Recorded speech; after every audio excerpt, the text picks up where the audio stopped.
Donc c'est un thème que nous avons vu ici le vendredi dernier. C'est quelque chose que le Seigneur a déposé dans mon cœur. Et je ne savais même pas que j'allais intervenir ce matin. Donc quand papa m'a appelé pour me dire de me préparer pour intervenir, j'ai dit bon, je vais laisser ce que le Seigneur a mis en mon cœur continuer à être véhiculé. Et donc aujourd'hui, ça sera une révision pour certains et une vision pour d'autres. Alléluia.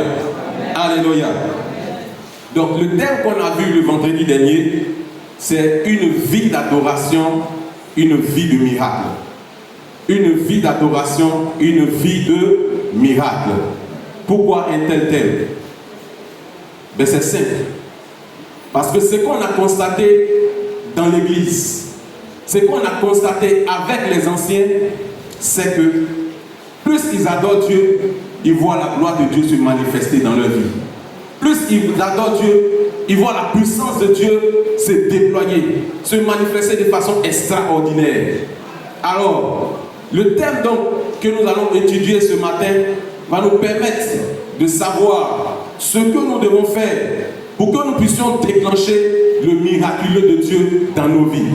Pour que nous puissions déclencher la gloire et la splendeur de l'Éternel dans nos vies.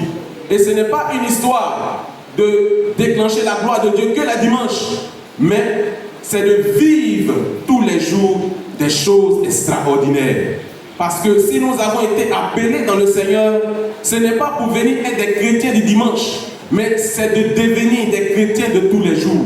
Des chrétiens qui arrivent à laisser la gloire de Dieu se manifester par leur vie. Des chrétiens qui arrivent à laisser la puissance de Dieu transparaître dans leur relation avec leurs collègues au travail.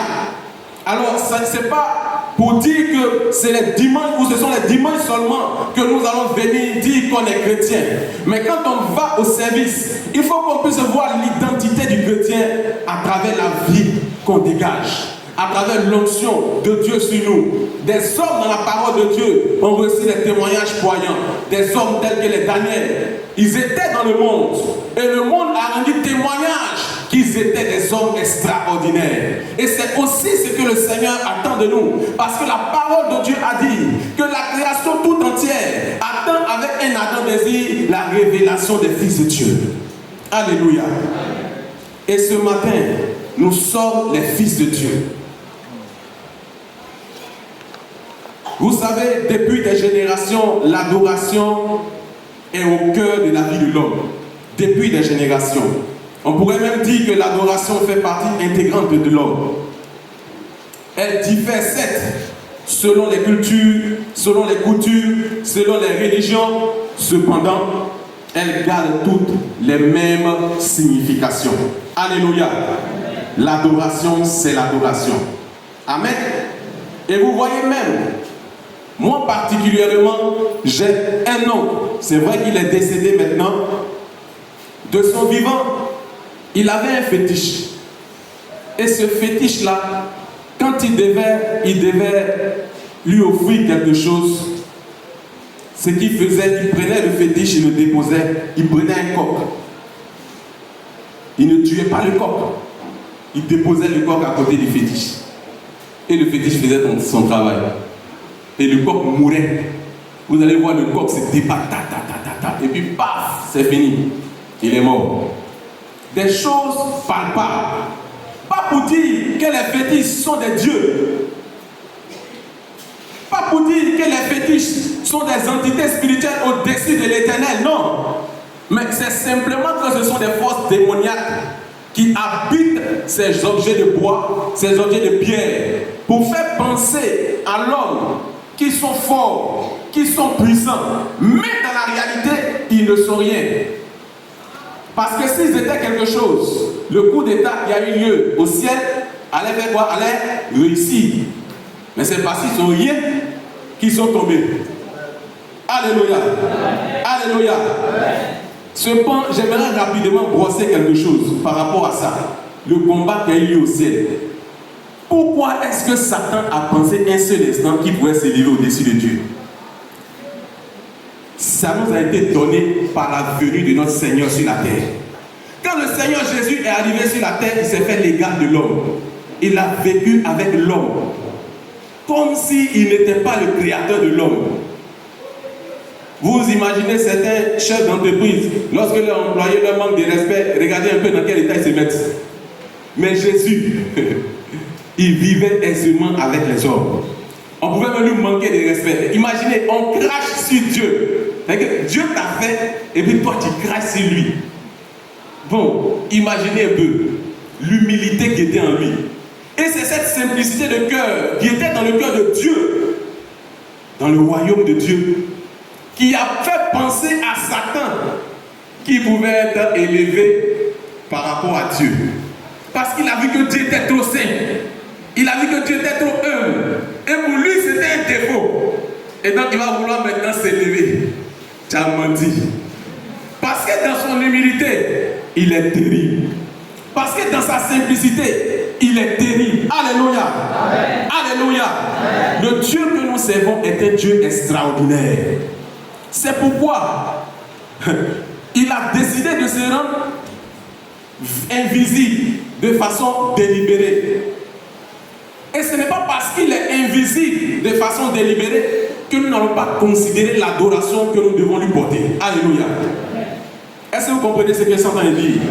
Ce n'est pas parce que vous êtes venu dans une assemblée comme ça que vous n'avez pas vu un gros siège derrière, avec l'Éternel Dieu assis dessus, avec une grosse couronne, avec une longue barbe. Ce n'est pas parce que vous n'avez pas vu ça que vous allez penser qu'il n'est pas là.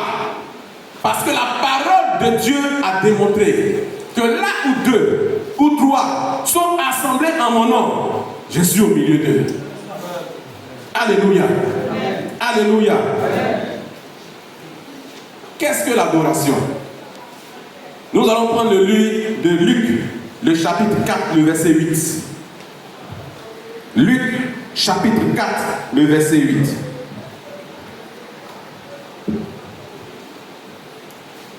Luc, chapitre 4, verset 8. Jésus lui répondit, il est écrit, tu adoreras le Seigneur ton Dieu, et tu le serviras lui seul. Amen. Amen. Tu adoreras le Seigneur ton Dieu, et tu le serviras lui seul. La vie de l'homme, c'est l'adoration. Quand Dieu a créé l'homme, il a laissé une place pour lui, dans le cœur de l'homme. Il a laissé une place que les hommes ont cherché à combler lorsqu'ils ont été coupés de la communion avec Dieu. S'il vous plaît, j'aimerais qu'on soit connectés. J'aimerais qu'on soit connectés. Ne cédez pas à la fatigue. Suivons tous. Alléluia. Donc, ils ont été déconnectés de Dieu. Et dans leur déconnexion, ils ont cherché à combler le vide. Ils sont allés vers les divinités. C'est pourquoi vous allez trouver dans certains pays qu'on peut adorer, par exemple des eaux, qu'on peut adorer, on peut même ériger des statues avec les 6 bras, les 9 bras et autres. Et on va leur donner un nom. Et on va se mettre à adorer. Vous allez voir beaucoup ça en Inde. Vous allez voir ça aussi en Chine, au Japon.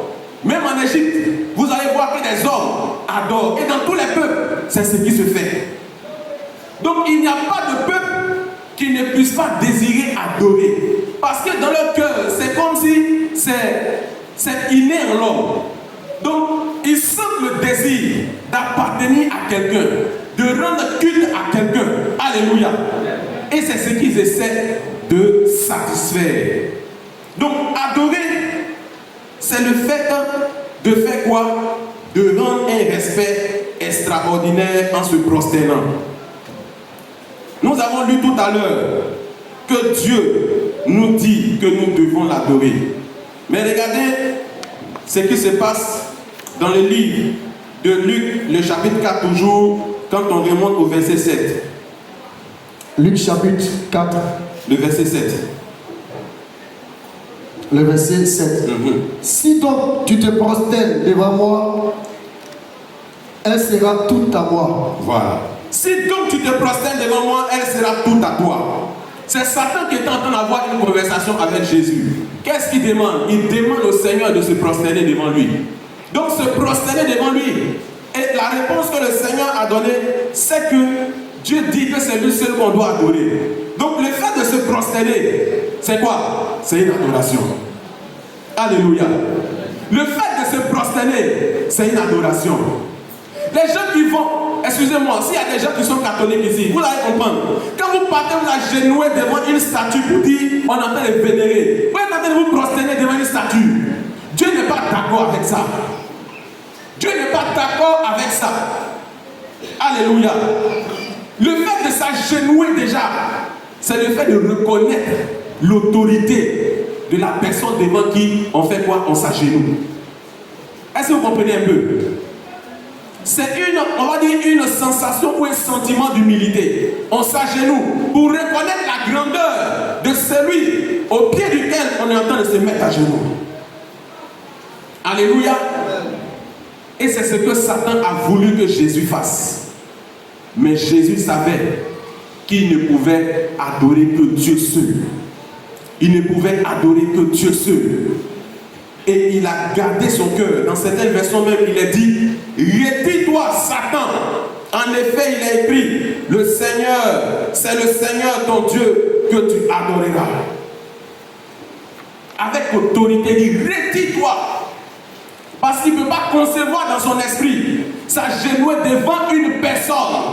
Il ne peut pas concevoir dans son esprit s'agenouiller devant une entité spirituelle qui n'est pas Dieu. Quelle que soit la puissance que cette entité spirituelle va dégager, lui, il ne peut que s'agenouiller devant l'éternel Dieu des armées. C'est cela l'adoration. Alors quand dans notre esprit, nous allons commencer à cultiver ce genre de choses, on sera en train d'être de véritables adorateurs. Ce n'est pas seulement le seul point. Il y a plusieurs points. En fait, on doit être ferme. Est-ce que vous comprenez? On doit être ferme. En ce qui concerne l'adoration, ce n'est pas la chose avec laquelle on doit jouer. Il faut être ferme dans son esprit. On ne doit jamais accepter de faire allégeance à une divinité étrangère, à un esprit en dehors de l'éternel. Alléluia. Alléluia.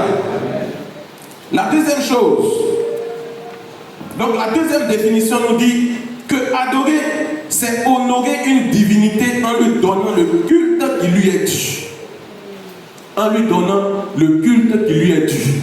Vous voyez, dans certaines communautés, même dans notre communauté, quand je dis dans notre communauté, dans la communauté chrétienne en général, vous voyez un peu, il y a ce qui s'est passé avant que l'église ne naisse. Comment les anciens, donc les juifs, adoraient Dieu. Dans le temps, ils offraient des parfums, ils faisaient des sacrifices. Alléluia. C'était un culte qu'ils rendaient à Dieu. Amen. Est-ce que vous comprenez? C'était un culte qu'ils rendaient à Dieu.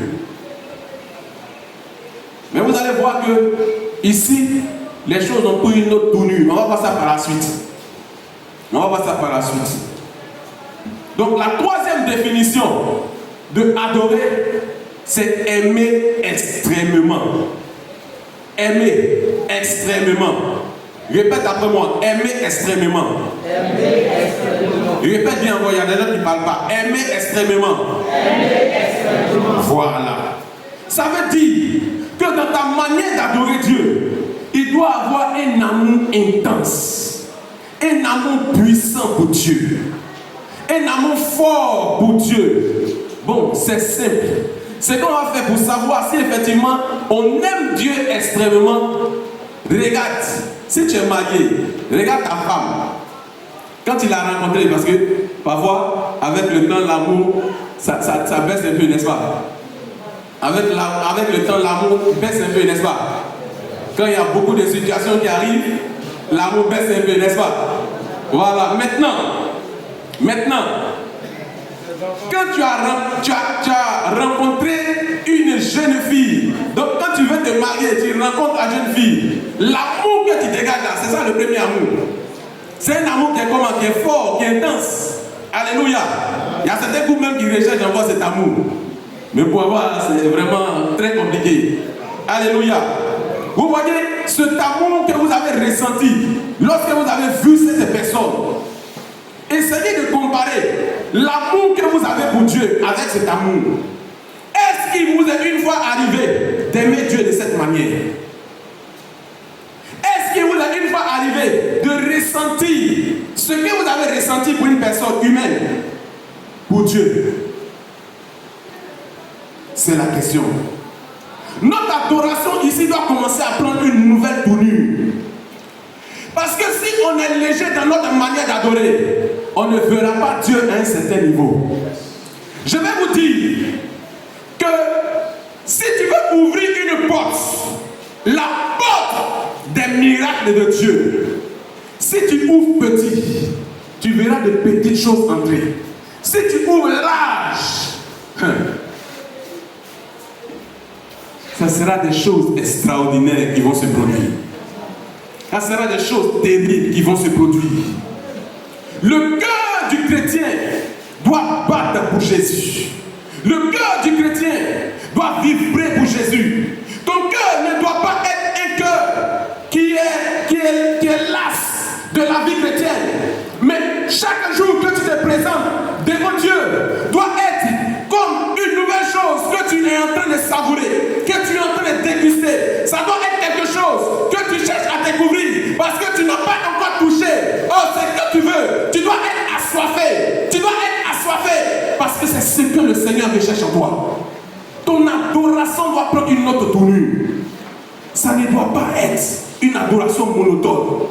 Tu vas venir t'asseoir et répéter les mêmes paroles. Seigneur, je te bénis, je te loue, je t'adore. On va voir ça par la suite. Alléluia.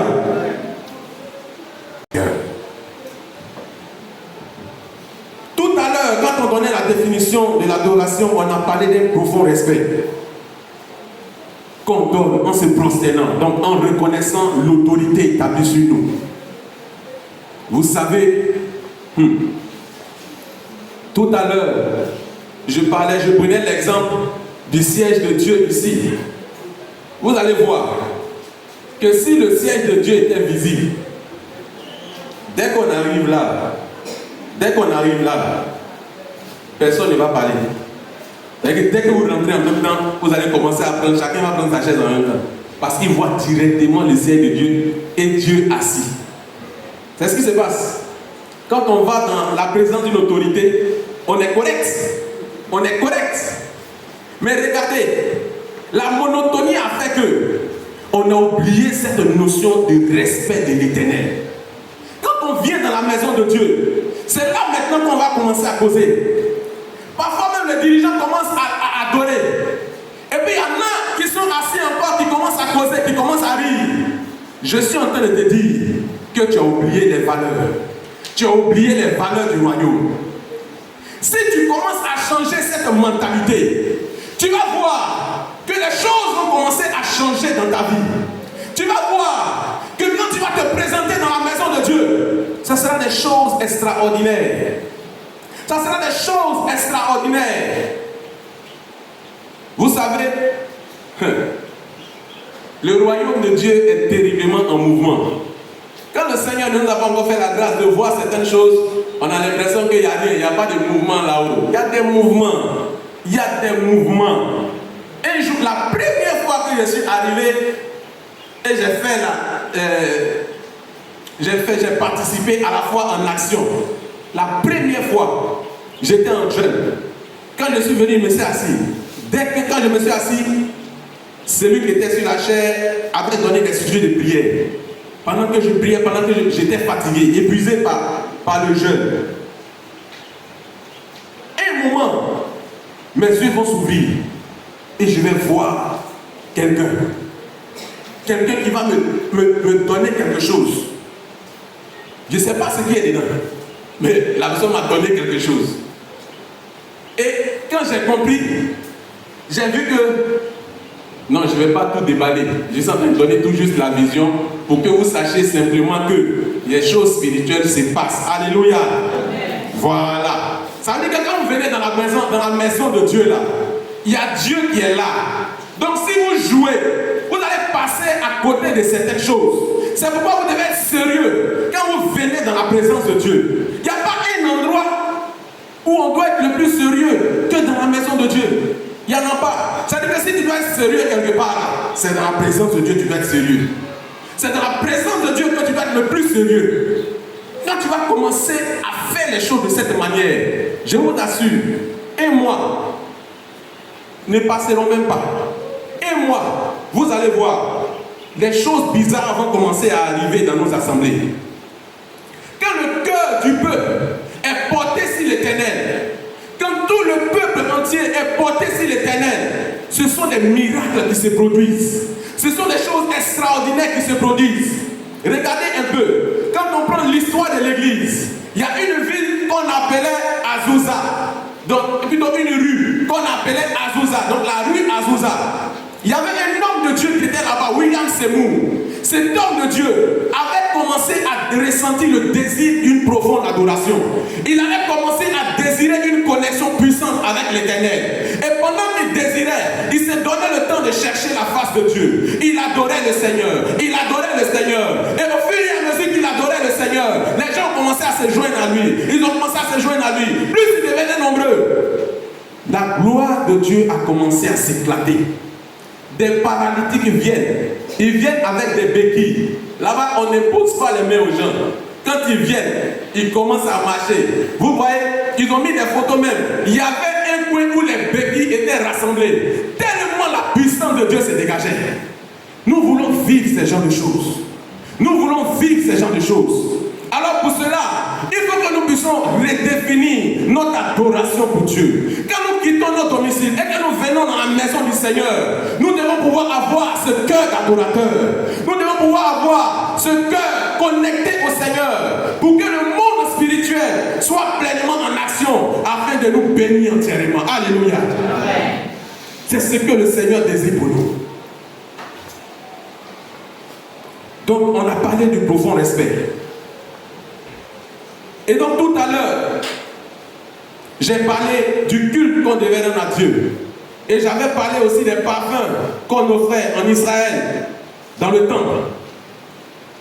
Est-ce que ça, s'il te plaît, tu vas nous prendre Apocalypse 5, le verset 8. Et vous allez voir ce qui se passe. Comment est-ce que les choses dans le monde spirituel sont définies. Les parfums qui sont offerts, vous allez voir ce que ça représente réellement. Apocalypse 5. Apocalypse chapitre 5, verset 8. Verset 8. Quand il eut pris le livre, les 4 êtres vivants et les 24 vieillards se prosternaient devant l'agneau. Voilà. Tenant chacun une harpe et des coupes d'or remplies de parfums, qui sont les prières des saints. Alléluia. Amen. Les parfums sont quoi? Les prières des saints. Par le passé, dans le temple, ils brûlaient des parfums. C'était d'une agréable odeur aux yeux de l'Éternel. C'était l'ombre des choses à venir. Parce qu'il y allait avoir, puisque le Seigneur a dit, il dit, l'heure vient, et elle est déjà là, où les vrais adorateurs adoreront le Père en esprit et en vérité. C'est ce qui se passe. Ton adoration est comme un parfum. Ton adoration est comme un parfum. C'est pourquoi tu ne dois pas être léger dans ta manière d'adorer le Seigneur. Tu ne peux pas être léger. C'est un parfum. Mais bon, sur le marché ici, on connaît, il y a plusieurs types de parfums, n'est-ce pas? Il y a plusieurs types de parfums. Il y a des parfums, dès que tu commences à sentir net, tu éternues en même temps. Est-ce que tu veux faire éternuer Dieu? Bien-aimé, nous devons apprendre à donner le meilleur de nous. Le meilleur de nous à Dieu. Il a donné le meilleur de lui. Ce qu'il a donné, c'est lui-même. Il a donné sa vie. La chose la plus précieuse pour Dieu, c'est sa vie. Et c'est ce qu'il nous a donné. Alléluia. En retour, ce que nous devons faire, c'est de lui offrir aussi notre vie. Notre vie, notre vigueur. Tout notre être. Pour qu'il soit réjoui.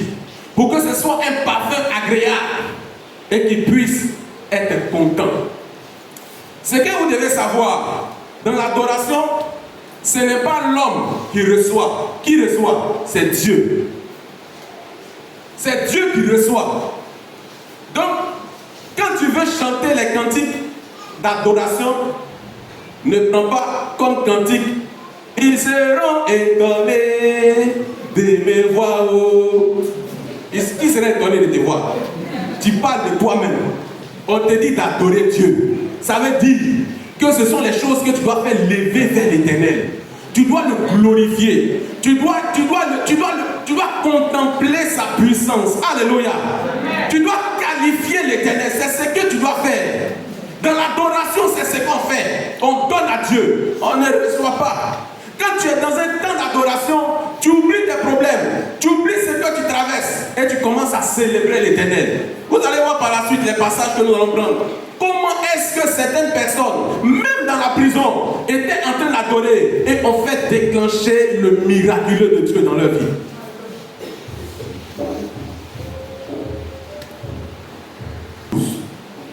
Le verset 30. Marc 12, le verset 30. Marc chapitre 12, verset 30. Et tu aimeras le Seigneur ton Dieu Et tu aimeras le Seigneur ton Dieu de tout ton cœur, de tout ton cœur, de toute ton âme, de toute ton de âme, toute ta pensée de toute ta et pensée de toute ta force. et de toute ta force. Cette parole est profonde. Elle est très profonde. En fait, quand on arrive à ce passage, on se rend compte de comment est-ce qu'on adore Dieu de façon superficielle. Oui. On se rend compte de comment est-ce que vraiment on n'adore pas profondément Dieu. On te dit que tu dois aimer Dieu. On a dit que l'amour extrême était une adoration, n'est-ce pas? On te dit tu dois aimer Dieu de toute ta pensée. C'est-à-dire que quand tu viens adorer Dieu, tes pensées doivent être focalisées sur Dieu. Mais tu es en train d'adorer. Et puis tu es en train de penser à tes problèmes que tu as laissés avant de rentrer dans le temps. Tu es en train de penser aux situations qui t'entourent. Est-ce que tu es en train d'adorer Dieu? Tu n'es pas en train d'adorer Dieu. Tu es en train d'adorer Dieu. Et puis tu es en train de penser à ce que tu vas manger après le culte. Non. Ça veut dire en fait que c'est la nourriture qui est ton adoration. Puisque c'est ce à quoi tu es en train de penser. C'est ce que ton cœur est en train de désirer. Mais ton cœur n'est pas porté sur Dieu. Nous devons redéfinir notre manière d'adorer Dieu. Vous allez voir que quand vous allez commencer à rentrer dans de telles choses, je rends grâce à Dieu. Parce que c'est parce que j'ai vécu ça que je peux facilement parler de ça. Quand le Seigneur m'a fait la grâce de commencer à parler en langue, il y avait des choses bizarres qui avaient commencé à m'arriver. J'étais à l'église de la Palmeraie, à Abidjan. Et il y avait un sentiment étrange qui avait commencé à naître dans mon cœur. Je me suis mis à commencer à aimer de façon extraordinaire le Seigneur. Comme un jeune qui est amoureux un jeune garçon qui est amoureux d'une jeune fille. Donc quand je viens dans la présence de Dieu, que je me mets à adorer, mon cœur fait gnou-gnou. Mon cœur fait gnou-gnou. Mon cœur fait gnou-gnou. Je n'arrive pas à comprendre. Je dis mais qu'est-ce qui se passe? Une fois, quand on a fait le culte, non, la grâce était tellement là que cette sensation-là était là, jusqu'à quand je suis arrivé à la maison. J'ai dit non, attends, si je prie, je ne sais pas ce qui va se passer. J'ai dormi en même temps. Si je prie, je ne sais pas ce qui va se passer. Mais le Seigneur sait faire les choses.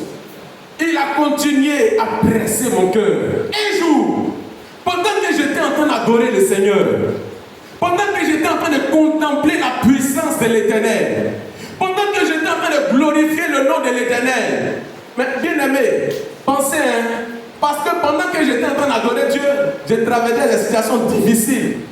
Je ne travaillais même pas. Quand on me regarde, on dit, mais mon ami, toi-même là, tu as donné quoi dans la vie? Je faisais la photographie et ça ne donnait vraiment pas. Donc les gens pensaient que j'avais l'argent parce que je suis gros de nature. Voilà. Donc ça ne donnait pas assez. Donc quand on me voyait, on pensait que j'avais un peu d'argent. On dit, toi tu prends ces photos-là qui va te permettre d'être milliardaire. J'ai dit, d'accord, il n'y a pas de problème. Le Seigneur est fidèle. Et dans ça, je continuais d'adorer. Je continuais d'adorer. Je continuais d'adorer. Parce que tout semblait être bloqué autour de moi. Mais l'Éternel, le Dieu, qui est élevé au-dessus de tout, il sait là où il emmène ses enfants. Il connaît là où il conduit ses enfants. Il conduit ses enfants à une destination précise. Ce ne sont pas les situations qui t'entourent qui doivent déterminer ta manière d'adorer l'Éternel. Mais ça doit être ton cœur qui doit adorer le Seigneur, qui doit célébrer le Seigneur. Parce que c'est là les adorateurs que l'Éternel recherche. Et quand je me suis mis à adorer avec mon cœur, le Seigneur a fait une chose extraordinaire. Vous savez, par le passé, je me demandais comment est-ce que le Saint-Esprit allait s'arranger pour que je parle en langue. Parce que je lui ai demandé ça. Donc je me demandais comment ça allait se passer. Est-ce que ça va descendre dans ma bouche? J'ai commencé à parler. Pendant que j'étais en train d'adorer le Seigneur, sans le vouloir, ma langue s'est transformée. Je n'arrivais plus à parler en français. J'ai commencé à parler en une langue que je ne maîtrise pas. J'étais pressé à l'intérieur de moi. Je parle. Arrivé au moment, je dis, attends, qu'est-ce qui se passe? Je vais avaler ma salive et puis je vais arrêter de parler. Là, comme ça, au moins, je vais le prendre en français. J'avale ma salive, je ne parle plus en langue. Quand je commence à prier, français dit où tu m'as mis. Et j'ai continué en langue. Jusqu'à ce que le Saint-Esprit me dise, tu peux maintenant arrêter. Dès qu'il a dit ça, en même temps, le balai en langue s'est arrêté. J'étais réjoui dans le cœur. Bien-aimé, lorsque votre cœur commence à aimer Dieu à un certain niveau, ce sont les choses extraordinaires qui commencent à se déclencher dans vos vies. Ce que le Seigneur veut, c'est que nous soyons des adorateurs profonds, des gens qui l'aiment profondément. Tu dois aimer le Seigneur de toute ta force. Oui, c'est ce que le Seigneur a dit. Tu dois aimer le Seigneur de toute ta force. Que tu sois jeune, adulte, vieillard, la force que tu as là, si c'est 90% des batteries qui restent dans ton corps, ça va être les 90% dans lesquels tu dois adorer Dieu. Alléluia. Alléluia. C'est pourquoi personne n'a d'excuses. Je connais un évangéliste, Charles Talingano. Ce vieux a près de 70 ans. Mais quand il va se mettre à la chair en train de prêcher la parole de Dieu, tu as pensé que c'est un enfant? Il va sauter et parler avec vie. Parce que la vie qui est en nous, ce n'est pas la vie du monde, c'est la vie de l'Éternel. C'est une vie qui est infinie. Et l'Éternel renouvelle la force de ses serviteurs tous les jours. C'est pourquoi tu ne dois pas avoir peur de te donner entièrement, de donner toute ta vigueur à l'Éternel. Quand tu vis adorer Dieu, tu dois être focalisé sur le Seigneur. Alléluia.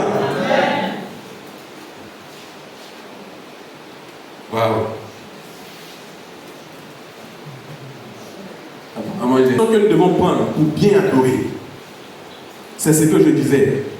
Il faut être présent en esprit et en vérité. Il faut être présent en esprit et en vérité. Quand je dis présent, quand vous venez dans la présence de Dieu, vous devez être présent et non ailleurs.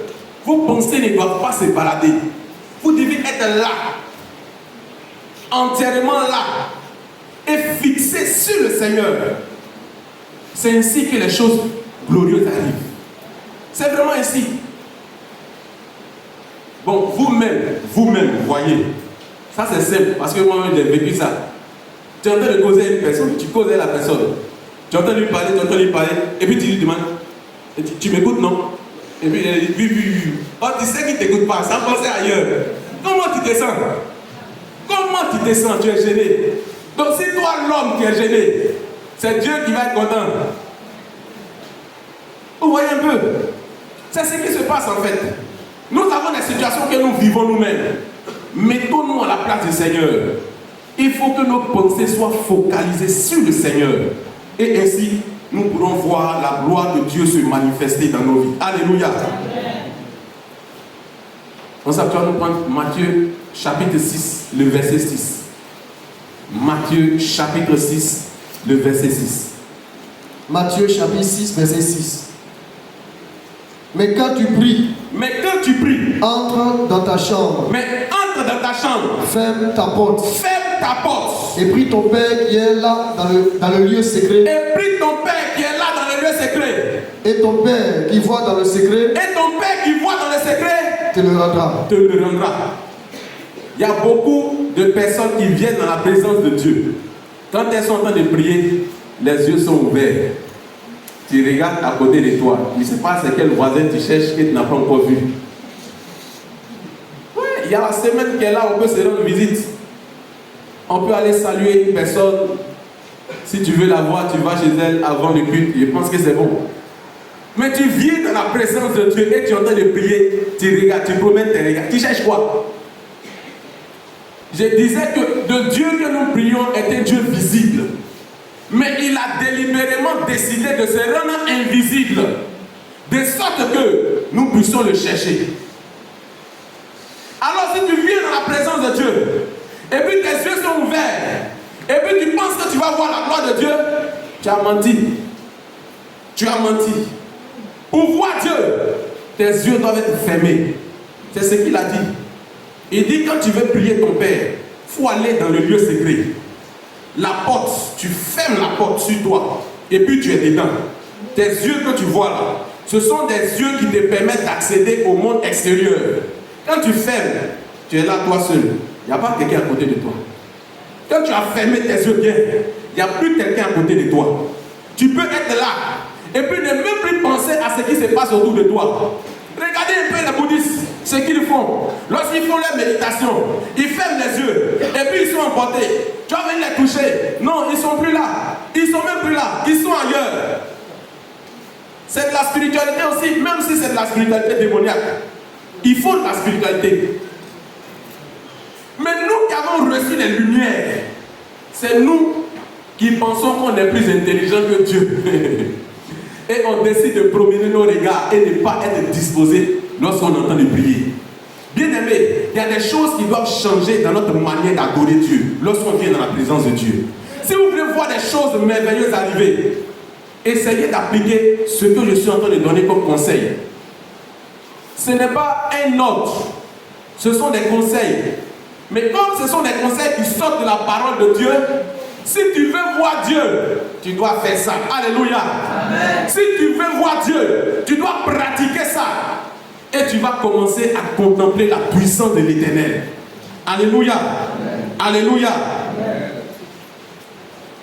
Une bonne adoration ne laisse pas Dieu indifférent. Les cœurs sincères finissent toujours par le découvrir. C'est ainsi que les miracles s'opèrent. Comme ça, tu vas nous prendre Daniel, le chapitre 4, le verset 34. Pour déclencher le miraculeux de Dieu, une bonne adoration suffit. Une bonne adoration suffit. Parfois, on n'est même pas obligé de lancer les combats. Excuse-moi un instant. Vous savez, on aime chasser les démons, c'est bien. Moi-même, j'aime chasser les démons. C'est bien, j'aime combattre même. Ça, c'est très bien. Mais quand tu es en train de combattre, tu es en train de faire du sport, toi-même tu inspires et puis tu es là, tu pries, tu combats. C'est intéressant. Mais vous savez, arrivé à un certain moment, quand tu es en train d'adorer le Seigneur, là, ce n'est plus une question de plaisir. Hein. C'est une question de tu dois forcer. Est-ce que vous voyez un peu? Tu dois forcer. C'est ça l'adoration. Tu dois forcer. Parce que je vous ai dit que ce n'est pas à vous que vous faites plaisir. C'est à qui? C'est à Dieu. Donc ce n'est pas ton plaisir que tu recherches. Alléluia. Donc il y a des combats qu'on arrive à remporter, pas avec les combats spirituels comme on les connaît, les combats classiques, parce que l'adoration c'est une forme de combat spirituel. Dans l'adoration, des choses extraordinaires ont lieu. Pendant que tu entends adorer Dieu, les portes s'ouvrent. Les miracles s'opèrent autour de toi. Ce qui n'allait pas commence à se redresser pour laisser place à la grâce de Dieu. Non, ça, tu peux lire. Oui. Daniel chapitre 4, le verset 34. Daniel chapitre 4, verset 34. Après le temps marqué, moi, Nebuchadnezzar, j'ai levé les yeux vers le ciel. Et la raison me révèle. Voilà. J'ai béni le Très-Haut. J'ai loué et glorifié celui qui vit éternellement. Voilà. Celui dont la domination est une domination éternelle. Voilà. Et dont le règne subsiste de génération en génération. Voilà. Vous voyez, ce roi Nebuchadnezzar était un roi très puissant. Il avait toute la gloire. Arrivé à un certain moment, il a pensé qu'il pouvait s'élever même au-dessus de Dieu. Et il a pensé même qu'à part lui, il n'y avait personne. C'est-à-dire qu'il n'y a plus de village après lui. Il est le terminus. Mais quand il a pensé ça, Dieu lui a dit, mon ami, aujourd'hui même là, on va enlever tout ce que tu as. Sur le champ, il est devenu fou. Et au bout d'un certain temps, qu'est-ce qui va se passer? Il va lever les yeux vers le ciel. C'est ça l'adoration. C'est ça l'adoration. Arrivé un moment, tu reconnais que tu es petit et que c'est Dieu qui est grand. Tu reconnais que tu n'es rien et que c'est l'Éternel qui est tout. Tu reconnais que les biens que tu as ne suffisent pas. C'est pas à cause de ça que tu as fait ton malin. Tu dois reconnaître que ce n'est rien. Tu peux avoir des milliards dans ton compte, mais ça vaut rien. C'est l'Éternel qui est tout. Si tu lèves les yeux vers l'Éternel, dans l'abondance dans laquelle tu es, l'Éternel va prendre plaisir. Ce qui était fermé, malgré ta richesse, va commencer à s'ouvrir. Et c'est ce qui s'est passé avec Nebuchadnezzar. Quand il était fou, qu'il a porté ses regards vers le ciel, le Seigneur a ouvert pour lui le ciel et il a retrouvé sa raison. Et quand vous allez lire la suite, il dit, les gens de sa maison l'ont réclamé. C'est-à-dire, ces gens-là, ceux sur qui il était établi l'ont réclamé pour qu'ils reviennent sur. Les gens cherchent à venir vers toi. Les gens cherchent à venir vers toi. je veux te dire, le Seigneur a laissé une parole puissante. Il a dit, là où s'assembleront là où sera le cadavre, là aussi s'assembleront les vautours. Si tu veux attirer la gloire de Dieu sur toi, tu dois mourir, tu dois être un cadavre. Parce que, vous savez, le cadavre, il dégage une certaine odeur que seuls les vautours peuvent sentir, que seuls les vautours peuvent respirer. Quand tu commences à sentir d'une certaine manière, tu vas voir que les vautours vont commencer à venir sur toi et puis ils vont te manger. C'est cela, ce que le Seigneur fait. Quand tu commences à l'adorer, quand tu commences à renoncer à toi-même, tu commences à t'investir pleinement en lui, il y a une certaine odeur que tu vas dégager, il y a une certaine gloire qui va commencer à sortir de toi. Et tu vas voir que les gens vont commencer à venir vers toi. Tu vas commencer à attirer les gens. Les gens même que tu ne connaissais pas vont commencer à venir vers toi. Des portes même qui t'étaient fermées vont commencer à s'ouvrir. Des connexions étranges vont commencer à s'établir dans ta vie. Parce que c'est ce que le Seigneur fait. Bien-aimé, ne jouez pas avec l'adoration. Ne jouez pas avec l'adoration. L'adoration fait des choses terribles. Alléluia. Pour ne pas être long dans le message, je vais terminer avec les murs de Jéricho. On ne va pas lire. Ceux qui vont lire, je sais que nous tous, pratiquement, nous connaissons l'histoire. Josué chapitre 6, du verset 6 au verset 20. Pour ceux qui prennent note. Vous savez comment c'est passé. Israël a voulu conquérir Jéricho, n'est-ce pas?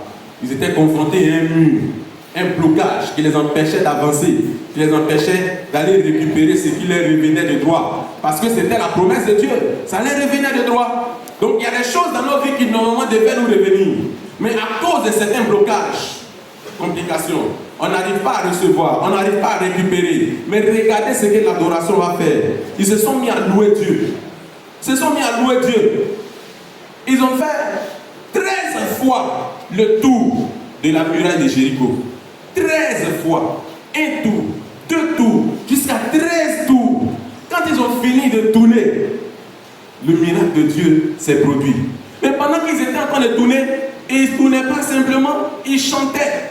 Ils chantaient, ils chantaient. Ils proclamaient la puissance de Dieu. Ils proclamaient la gloire de Dieu. Ils proclamaient la grandeur de l'éternel Dieu. Et pendant qu'ils étaient en train de le faire, Dieu était en train de se glorifier progressivement. Il était en train de manifester des combats extraordinaires. Les géants qui étaient à Jéricho, les esprits terribles qui ont donné l'idée pour bâtir ce mur, pour bâtir cette muraille, ont commencé à être affrontés. Parce que c'était des principautés, parce que c'était des dominations. Mais pendant qu'ils se sont mis à faire le tour, ces principautés ont commencé à être combattues. Ils ont commencé à être anéantis pratiquement par la puissance de Dieu. Et quand ils ont été touchés, ils sont tombés. Les murs sont tombés pour dire que le combat vient d'être scellé. Et quand ils ont remporté la victoire, ils sont rentrés et ils ont possédé la ville. Bien aimé. Parfois l'adoration va t'amener à passer des heures et des heures en train de prier. Pas pour des sujets personnels, mais adorer Dieu seulement. On a dit que Dieu peut, c'est-à-dire Dieu, c'est le chiffre 7, c'est le chiffre de la perfection. Donc au bout de 7 tours, déjà, Dieu va dire, dans tous les cas, c'est mon chiffre qui est là. Donc j'arrête là et puis je fais tomber les murs. Mais il a laissé, ça a dépassé 7. On est parti dans 8, on est allé dans 12 et on est arrivé à 13. Et puis il dit, bon, c'est à 13 là, je veux qu'on s'arrête. Parfois, il y a des prières, des adorations qui vont te demander de la longueur, de l'endurance. Tu dois pouvoir adorer Dieu longuement. Mais c'est un exercice. C'est pourquoi la parole de Dieu nous dit que l'exercice à la piété est utile à tout. L'exercice à la piété est utile à tout. Donc on doit pouvoir s'exercer à la piété. L'adoration personnelle, individuelle est un exercice que nous devons faire. Ce n'est pas juste 10 minutes de prière qu'on va venir faire. Donc dans tes sujets-là, tu prends, pour ceux qui prient longtemps, tu prends 1 heure pour faire prière d'intercession pour tes biens, pour tes entreprises, pour tes business. Et puis quand tu dois adorer Dieu là, tu chantes des cantiques et puis en 10 minutes tu as fini, tu t'assois. enseigné ici qu'on doit faire quoi? On doit chercher à faire plaisir à Dieu. On doit chercher l'intérêt de Dieu d'abord. Mais dans ta prière personnelle, où est l'intérêt de Dieu? Tout est tourné vers toi. Tout est tourné vers toi. Lève les yeux. Lève les yeux. Et tu verras la gloire de Dieu. Commence à adorer Dieu. Laisse tes intérêts personnels. Commence à adorer Dieu. Bien aimé, pendant que j'étais dans les difficultés, mes amis avec qui j'avais le bac étaient déjà sortis docteurs. Ils étaient déjà sortis ingénieurs. Ils travaillaient. Et à cause du retard qui a eu lieu dans ma vie, toute ma promotion, ou tous ceux qui étaient de ma promotion, ont pratiquement aujourd'hui des voitures, des maisons, tout ça. Et moi, c'est maintenant que je suis rentré dans le milieu du travail. Alléluia. Et Dieu m'a fait grâce. Et c'est en train de venir. Je ne suis pas arrivé quelque part. Mais il est en train de me conduire un peu. Il est en train de me consoler. Parce que malgré les difficultés que je traversais, je ne cessais de célébrer le Seigneur. Les gens réussissaient autour de moi. Mais ça me faisait mal. Au bout d'un certain temps, j'ai commencé à guérir de ces blessures. Parce que j'avais compris que ce n'était pas ça l'essentiel, mais c'était mon intimité avec Dieu qui importait. Alléluia. C'est pourquoi je veux te dire ce matin, ne regarde pas ta situation, adore le Seigneur. Prends du temps pour adorer Dieu. Toi-même, toi seul. Prends du temps. Et la dernière partie qui va nous permettre de comprendre comment est-ce que nous devons adorer Dieu. Psaume 42. Psaume 89 plutôt. Psaume 89. Psaume 89. Et là, nous allons nous arrêter là pour savoir ce que nous devons faire. Oui. Psaume 89. Tu lis le premier verset ensemble. Psaume 89, le verset 6. Psaume 89, verset 6. Oui. Les cieux célèbrent tes merveilles. Excuse-moi. Les cieux célèbrent tes merveilles. Ô Éternel, et ta fidélité dans l'assemblée des saints. Et ta fidélité dans l'assemblée des saints. C'est orienté vers qui encore? C'est orienté vers qui? Vers Dieu. Continue dans ça. Verset 7. Car qui dans les cieux peut se comparer à l'Éternel? Merci. Qui est semblable à toi parmi les filles? Qui est semblable à toi parmi les fils de Dieu? Qui dans les cieux peut se comparer à l'Éternel? Regardez les paroles d'adoration. Regardez comment est-ce que vous devez pouvoir célébrer Dieu.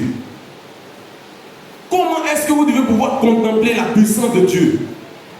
C'est cela que nous devons faire. Mais quand vous allez commencer à faire cela, ça ne sera pas facile. Parce que même arrivé à certains moments, peut-être que vous n'allez plus avoir de mots à dire. Malgré ça, ne vous taisez pas, continuez. C'est ça. Oui, ils pouvaient s'arrêter quand ils étaient en train de faire le tour des murailles de Jéricho. Mais ils ont continué. Vous devez continuer. Et au fur et à mesure que vous allez continuer, vous allez voir des choses qui vont commencer à se passer. Le parler en langue est un don que le Seigneur a donné pour aider les chrétiens.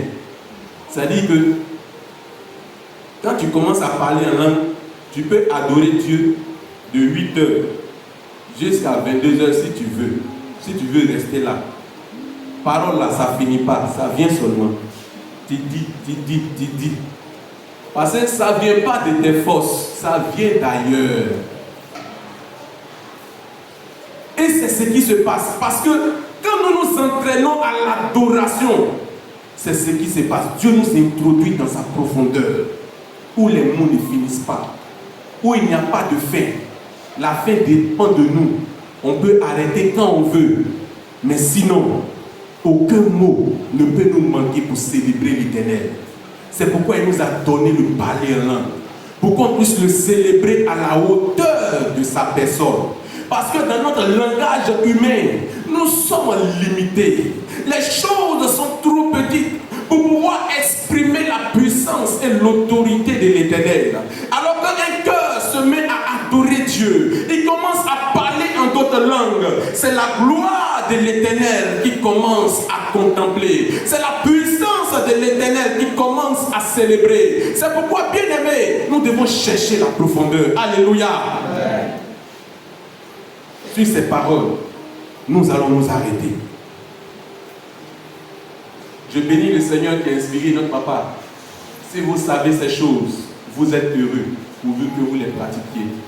Ce dernier mot en rouge est essentiel pour que nous puissions voir l'église de San Pedro prendre une autre tournure.